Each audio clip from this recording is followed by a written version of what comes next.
अरे भाग्यवान, मेरे जूते कहाँ रखे हैं? मुझे बाहर जाने में देर हो रही है। तभी मालती कमरे में आती है। ये रहे आपकी जूते। मैं इन्हें साफ करने के लिए ले गई थी। अरे वाह, तुम कितनी समझदार हो। मेरे बिना कुछ कहे ही सारे काम कर देती हो। तभी मालती झिझकते हुए रमेश से कहती है, सुनिए जी, आपसे एक बात कहूँ, बुरा तो नहीं मानेंगे ना? अरे नहीं नहीं, बेफिक्र होकर कहो। शादी से पहले मैं अपने मायके में नौकरी करती थी। मैं चाहती हूँ कि अब मैं फिर से नौकरी करना शुरू कर दूं। वैसे भी सारा दिन घर में बोर हो जाती हूँ। देखो मालती, तुम्हारे नौकरी करने से मुझे कोई ऐतराज नहीं है, लेकिन तुम्हें एक बात बता दूं, हमारे खानदान में आज तक कभी किसी औरत ने नौकरी नहीं की। फिर भी एक बार तुम माँ से पूछ कर देखो, अगर वो तुम्हें नौकरी करने की इजाजत दे देती है तो अच्छी बात है। रमेश वहाँ से चला जाता है। फिर उसी शाम मालती अपनी सास के पैर दबा रही होती है। तभी उसकी सास मालती से कहती है, अरे क्या बात है बहू, आज तो ठीक तरह से मेरे पैर नहीं दबा रही। किसी ख्याल में खोई पड़ी है क्या? मैं भी तो जानूं आखिर बात क्या है। अब दरअसल वो माँ जी। अरे हाँ हाँ बोलो, इतना सोच क्यों रही हो? माँ जी, अगर आप बुरा न माने तो मैं नौकरी करना चाहती हूँ। घर के काम करने के बाद मेरे पास काफी वक्त बच जाता है। मालती की ये बात सुनकर उसकी सास गुस्से में कहती है, अरे बहू, तेरी तबीयत तो ठीक है ना? आज ये कैसी बहकी बातें कर रही है? भला हमारे खानदान में आज तक कभी किसी औरत ने नौकरी की है जो तू नौकरी करने की बात कर रही है, हैं? अरे बहू, तू क्या रिश्तेदारी में हमारी नाक कटाना चाहती है?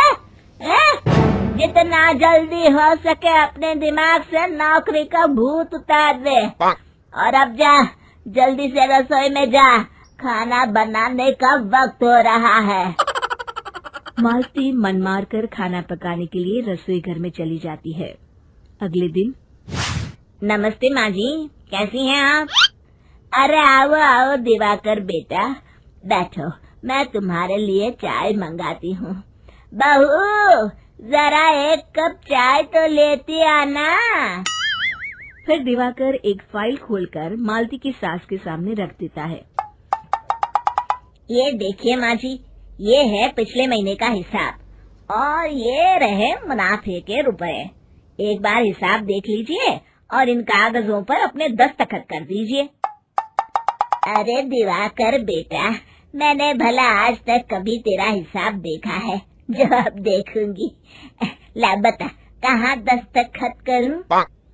तभी मालती चाय लेकर वहाँ आ जाती है और अपनी सास को बिना कागजातों को पढ़े इस तरह लापरवाही से दस्तखत करते हुए देखकर हैरान रह जाती है।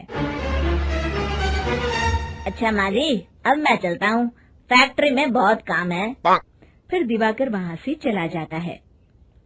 कुछ दिनों बाद मालती बाजार में कुछ सामान खरीद रही होती है। तभी एक बूढ़ा आदमी उसे आवाज देता है, अरे मालती बेटी, कैसी हो? मुझे पहचाना? मैं तुम्हारी कंपनी में मुनीम का काम करता हूँ। हाँ चाचा जी, मैं आपको बिल्कुल पहचानती हूँ। कहिए, कैसे हैं आप? मैं तो ठीक हूँ। कंपनी में कुछ भी ठीक नहीं चल रहा, यहाँ तक कि हमें ठीक वक्त पर तनख्वाह भी नहीं मिलती। ये आप क्या कह रहे हैं? अब क्या बताऊँ, आप लोग तो कभी हिसाब किताब देखने दफ्तर आते नहीं।